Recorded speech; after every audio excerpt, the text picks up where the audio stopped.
Hello students. आज जो है मोल कॉन्सेप्ट का सेक्शन डी क्वेश्चन नंबर 26 से डिस्कशन स्टार्ट करेंगे। A mixture of ethane and ethene occupy 40 litres at 1 atm and 400 Kelvin. The mixture reacts completely with 130 gram of O2 to produce CO2 and H2O. Assuming ideal gas behavior, calculate the mole fraction of C2H4 and C2H6 in the mixture. तो आपके पास ethane और ethene का mixture है और इसमें दिया हुआ है कि ये 40 लीटर वॉल्यूम ऑक्यूपाई करता है 1 एटमॉस्फेयर प्रेशर और 400 केल्विन टेम्परेचर पे। ये जो मिक्सचर है ये कंप्लीटली रिएक्ट कर जाता है 130 ग्राम O2 के साथ और ये CO2 प्लस H2O बनाता है। तो आपको बताना है कि इथीन और इथेन का मोल फ्रैक्शन क्या है। तो सबसे पहले तो नंबर ऑफ मोल मिक्सचर का निकाल लीजिए। तो नंबर ऑफ मोल हो जाएगा PV upon RT. Ideal gas behaviour assume करने के लिए बोल ही दिया है। तो pressure 1 atm, volume 40 litre divided by R का वैल्यू 1/12 इंटू टेम्परेचर 400 केल्विन। तो ये 12/10। तो आपके पास 1/2 मोल है मिक्सचर का। C2H6 प्लस C2H4 दोनों का सम जो है नंबर ऑफ मोल्स का वो 1.2 है। अब ये रिएक्शन करेगा O2 के साथ, तो दोनों का अलग अलग रिएक्शन देख लीजिए। C2H6 प्लस O2 इससे बनता है ट्वाइस CO2 प्लस हम बोले थे CXHY। अगर हाइड्रोकार्बन है तो इसका combustion reaction XCO2 plus Y/2। तो Y का वैल्यू 6 है तो 3H2O और O2 रहता है X प्लस Y/4। तो X है 2 प्लस 6/4 तो ये 3/2। तो 2 प्लस 3/2 ये होगा 7/2 O2। ये है balanced reaction. C2H6 plus 7/2 O2 से ट्वाइस CO2 प्लस 3H2O बनता है। सिमिलरली C2H4 प्लस O2 इससे ट्वाइस CO2 प्लस 2H2O। इस केस में X प्लस Y/4 होगा 2 प्लस 4/4। तो C2H4 प्लस 3O2 से ट्वाइस CO2 प्लस 2H2O। अब जो है मान लीजिए कि X मोल इथेन है तो 1.2 माइनस X मोल इथीन होगा। अब जो है 1 मोल इथेन के साथ 7/2 मोल O2 गैस रिएक्शन करता है। तो अगर X मोल C2H6 का है तो इसके लिए 7x/2 मोल O2 चाहिए और यहाँ 1 मोल के लिए 3 मोल। तो 1.2 माइनस x के लिए 1.2 माइनस x इंटू 3। तो टोटल कितना मोल चाहिए O2 का 7x/2 plus 1.2 minus x into 3। Total O2 require होगा 1.2 minus x into 3 plus 7x/2।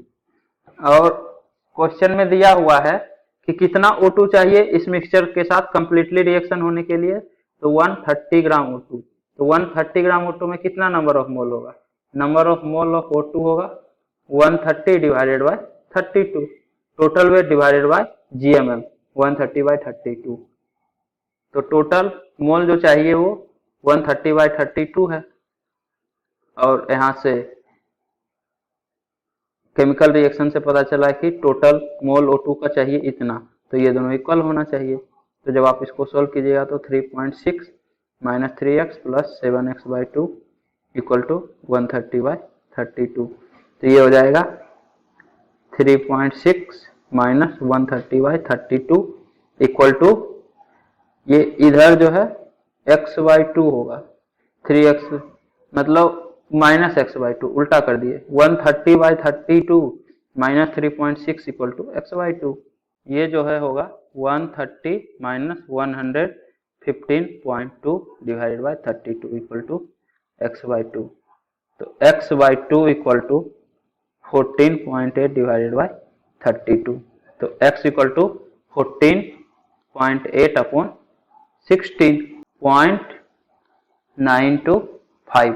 तो मोल ऑफ C2H6 इथेन का मोल है 0.925 और मोल ऑफ इथीन 1.2 माइनस 0.925, तो ये हो जाएगा 0.275। तो यहाँ से मोल फ्रैक्शन आएगा, mole fraction of C2H6 ethane equal to 0.925 divided by 1.2 और मोल फ्रैक्शन ऑफ इथीन ये होगा 0.275 डिवाइडेड बाय 1.2। सोल्व करने के बाद इसका वैल्यू आएगा 0.77 और ये 0.23। दोनों का सम जो है मोल फ्रैक्शन का सम 1 के इक्वल होना चाहिए, 1 के इक्वल हो भी रहा है, मतलब ये सही है। लेकिन ये जो वैल्यू आ रहा है ये गलत आ रहा है। क्यों? क्योंकि देखिए वैल्यू बहुत ही कम है, 0.925, 0.275। इस केस में क्या है कि r का आप अप्रोक्सीमेट वैल्यू जो लिए हैं यहाँ से गड़बड़ी हो रहा है। 1/12 ना लेके यहाँ पे आप 0.082 लीजिएगा, तो ये एक्चुअली में 1 डिवाइडेड बाय 0.082 इंटू 10, इसका वैल्यू होगा 1.2195।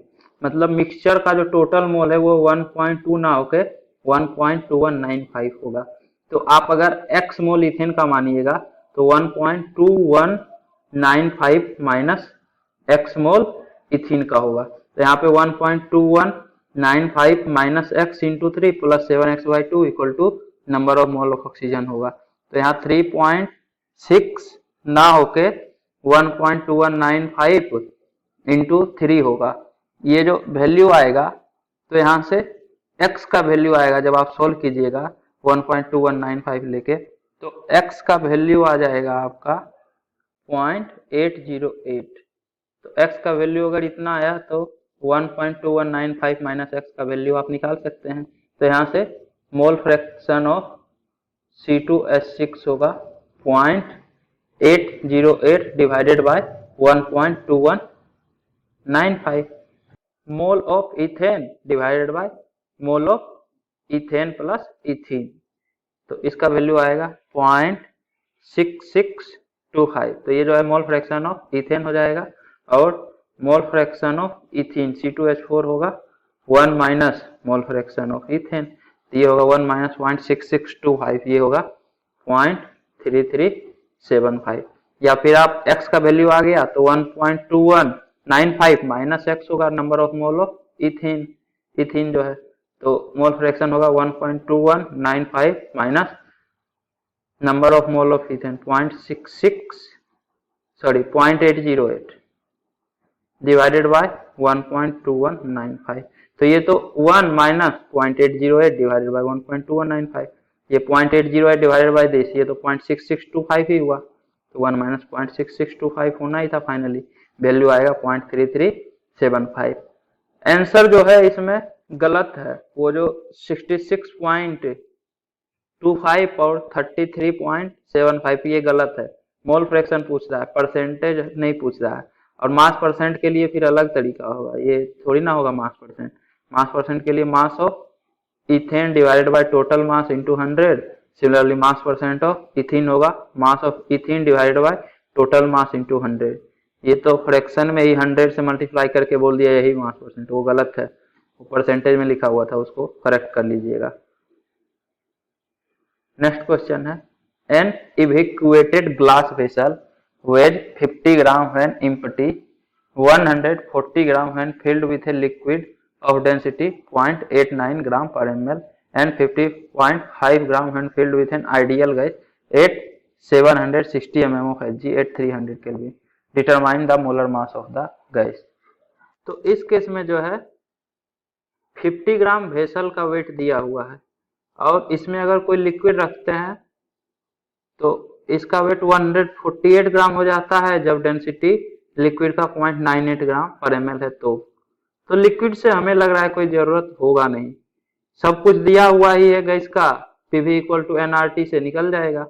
देखिए 50 ग्राम वेसल का वेट है, तो आपके पास जो गैस है उस वेसल में 0.5 ग्राम है, तो नंबर ऑफ मोल हो जाएगा 0.5 डिवाइडेड बाय मोलिकुलर मास, तो number of mole of gas आ गया 760 mm Hg। तो प्रेशर जो है 1 ATM है, इसको ATM में जब आप कन्वर्ट कीजिएगा तो PV equal to nRT। Pressure 1 ATM into volume. अच्छा, वॉल्यूम निकालने के लिए ये दिया हुआ है, अभी निकाल लेंगे। Equal to N, number of mole है 0.5 divided by molecular mass into R 0.082 into 300 kelvin temperature है। अब देखिए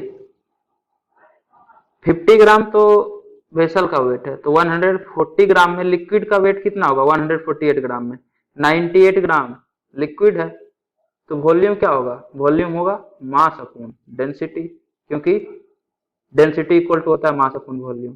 तो 98 डिवाइडेड बाय 0.98, तो इतना ml वॉल्यूम हो जाएगा 100।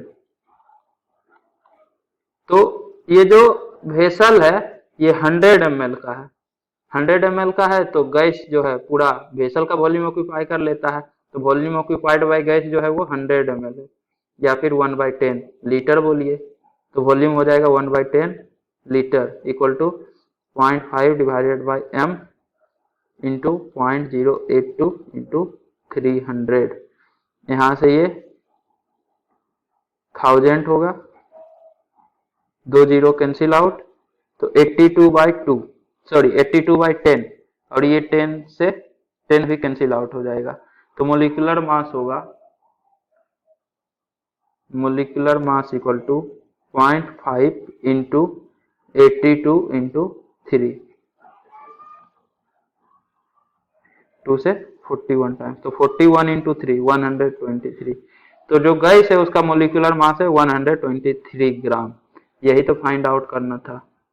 हमें लगा ये जो है बेवकूफ बनाने के लिए दिया हुआ है कि इसमें लिक्विड भी रखे हैं, लेकिन यहाँ वॉल्यूम जो है इस वेसल का नहीं दिया हुआ, तो इसके लिए इसका यूज हो रहा है।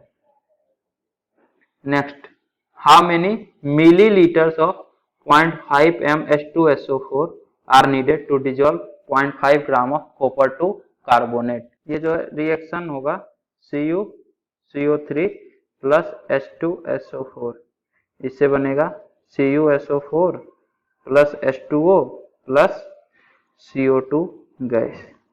तो आपके पास 0.5 ग्राम कॉपर टू कार्बोनेट है CuCO3, तो नंबर ऑफ मोल कितना होगा? 0.5 total weight divided by GMM, तो इसका GMM होगा 63.5 प्लस 12 प्लस 16 इंटू 3 48, तो ये 60 प्लस 63.5 तो 123.5, तो number of mole of CuCO3 होगा 0.5 डिवाइडेड बाय 123.5। अब एक मोल के लिए एक मोल H2SO4 लग रहा है, तो अगर इतना मोल CuCO3 का है तो इतना ही मोल H2SO4 का भी चाहिए, तो आपके पास इतना मोल चाहिए H2SO4 का। मोलरिटी दिया हुआ है सॉल्यूशन का, तो नंबर ऑफ मोल क्या होगा? Molarity into volume, 0.5 into volume, तो यहाँ से वॉल्यूम आ जाएगा 0.5 डिवाइडेड बाय 123.5 और डिवाइडेड बाय 0.5, क्योंकि 0.5 into V equal to number of mole, तो 0.5 इस तरफ आएगा तो डिवाइड होगा, तो वॉल्यूम आपको चाहिए 1 डिवाइडेड बाय 123.5, लेकिन ये वॉल्यूम लीटर में चाहिए। नंबर ऑफ मोल है, तो नंबर ऑफ मोल होता है molarity into volume in litre, तो इतना लीटर वॉल्यूम है, जबकि हमको पूछ रहा है कितना ml H2SO4 का चाहिए, तो इसको आप ml में कन्वर्ट कर दीजिए, तो इंटू 1000, कितना ml चाहिए? 1000 डिवाइडेड बाय 123.5 ml H2SO4 चाहिए, ताकि इससे 0.5 बाय 123.5 मोल H2SO4 आपको मिलेगा, और ये 0.5 बाय 123.5 मोल H2SO4 जो है उतना ही मोल CuCO3 के साथ रिएक्शन कर लेगा। ये 1000 डिवाइडेड बाय 123.5, इसका वैल्यू आता है 8.097 ml। इसके बाद नेक्स्ट क्वेश्चन है, a plant virus is found to consist of uniform cylindrical particles of 150 angstrom in diameter and 5000 angstrom long. The specific volume of the virus is 0.75 centimetre cube per gram. If the virus is considered to be a single particle, find its molar mass. तो आपको जो है एक plant virus दिया हुआ है और बोला गया है कि ये सिलिंड्रिकल शेप का है, ठीक है, तो सिलिंड्रिकल शेप का है, उसका डायमीटर दिया हुआ है, मतलब रेडियस जो है वो 75 एंगस्ट्रॉन है, और हाइट जो है लेंथ वो 5000 एंगस्ट्रॉन है, और इसका specific volume of the virus दिया हुआ है 0.75 सेंटीमीटर क्यूब पर ग्राम। मतलब अगर इस सिलेंडर का 0.75 सेंटीमीटर क्यूब वॉल्यूम रहेगा तो उसका वेट होगा 1 ग्राम। तो रेडियस और हाइट पता है तो वॉल्यूम आप बता सकते हैं, वॉल्यूम पता चल जाएगा। उसको 0.75 से डिवाइड कर देंगे वॉल्यूम को, तो उतना ग्राम आपका वेट हो जाएगा। तो एक पार्टिकल का वेट पता चल गया। मोलर मास क्या होगा? मोलर मास होता है 1 मोल पार्टिकल का वेट। तो 1 मोल मतलब 6.022 इंटू 10⁻23 पार्टिकल का वेट। तो इतना पार्टिकल का क्या वेट होगा? वही तो मोलर मास कहलाएगा। तो पहले इसका वॉल्यूम निकालिए। वॉल्यूम इसका होगा pi are square h, pi are square. R है 75 एंगस्ट्रोन। इसको अगर आप मीटर में कन्वर्ट कीजिए तो ये होगा 75 इंटू 10⁻10 मीटर, या फिर 10⁻8 centimetre. 75 into 10⁻8 centimetre. Specific volume centimetre cube per ग्राम दिया हुआ है, इसलिए वॉल्यूम सेंटीमीटर क्यूब में ही निकालेंगे। तो रेडियस और हाइट दोनों सेंटीमीटर क्यूब में ही होना चाहिए। तो 75 इंटू 10⁻8 सेंटीमीटर, ये तो रेडियस हो गया। और हाइट हो जाएगा 5000 into 10⁻8 centimetre. 1 angstrom equal to होता है 10⁻10 मीटर, या फिर बोल सकते हैं 10⁻8 centimetre. 75 into 10⁻8। Similarly 5000 equal to 5000 into 10⁻8 centimetre. इसको आप 5 इंटू 10⁻5 सेंटीमीटर भी लिख सकते हैं। तो वॉल्यूम हो जाएगा pi into R square, 75 into 75 into 10⁻16 into H, pi are square H into 5 into 10⁻5। तो ये होगा, पहले पाई इंटू 75 इंटू 75 इंटू 5 कीजिए, वैल्यू आएगा 883527.29 इंटू 10⁻21। इसको आप लिख सकते हैं 1 2 3 4 8.8357 इंटू 10⁻17। ये जो है वॉल्यूम हो गया एक पार्टिकल का, इतना सेंटीमीटर क्यूब। अब स्पेसिफिक वॉल्यूम दिया हुआ है 0.75 सेंटीमीटर क्यूब पर ग्राम। मतलब अगर 0.75 सेंटीमीटर क्यूब वॉल्यूम रहेगा तो वेट होगा 1 ग्राम। यही तो है 0.75 सेंटीमीटर क्यूब पर ग्राम।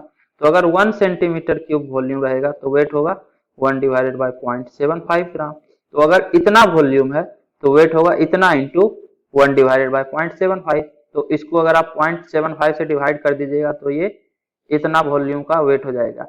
इतना वॉल्यूम एक पार्टिकल में रहता है, तो इतना वेट जो होगा 0.75 से डिवाइड करने के बाद ये एक पार्टिकल का वेट हो जाएगा। तो एक पार्टिकल का वेट हो जाएगा 8.8357 डिवाइडेड बाय 0.75 इंटू 10⁻17 ग्राम। अब हमको मोलर मास फाइंड आउट करना है, मतलब 6.022 इंटू 10⁻23 पार्टिकल का वेट पता करना है।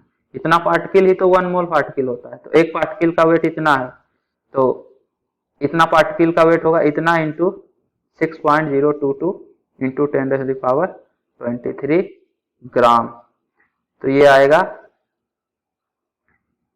कैलकुलेट कीजिए, 8.8357 इंटू 6.022 डिवाइडेड बाय 0.75, 70.9 आएगा।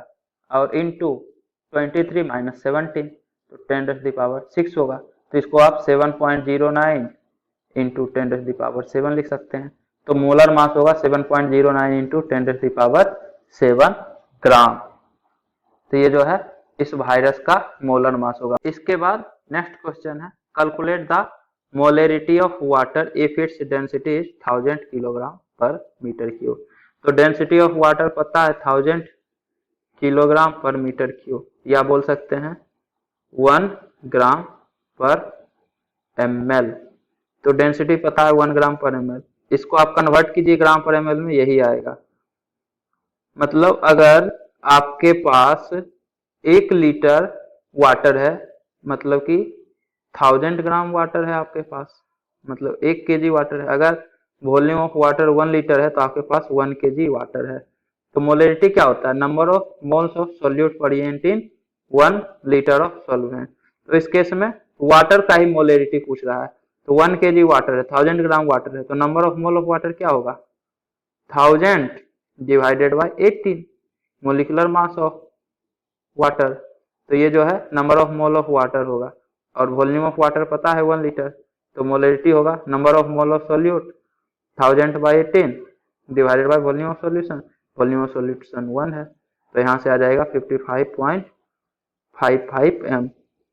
आप यहाँ 1 लीटर की जगह कुछ भी मान सकते हैं। अगर आप मानिएगा कि मान लीजिए कि आपके पास 2 लीटर वाटर है, तो 2 लीटर वाटर है तो वेट ऑफ वाटर 2 kg हो जाएगा, 2 लीटर का वेट 2 kg होगा, तो मोल ऑफ वाटर हो जाएगा 2000 डिवाइडेड बाई 80, तो ये 55.55 इंटू 2 होगा। तो यहाँ 2000 बाई 18 और यहाँ भी डिवाइडेड बाई 2 होगा, क्योंकि वॉल्यूम ऑफ सॉल्यूशन 2 गुना हो गया, तो फाइनली 1000 बाई 18 ही आ जाएगा।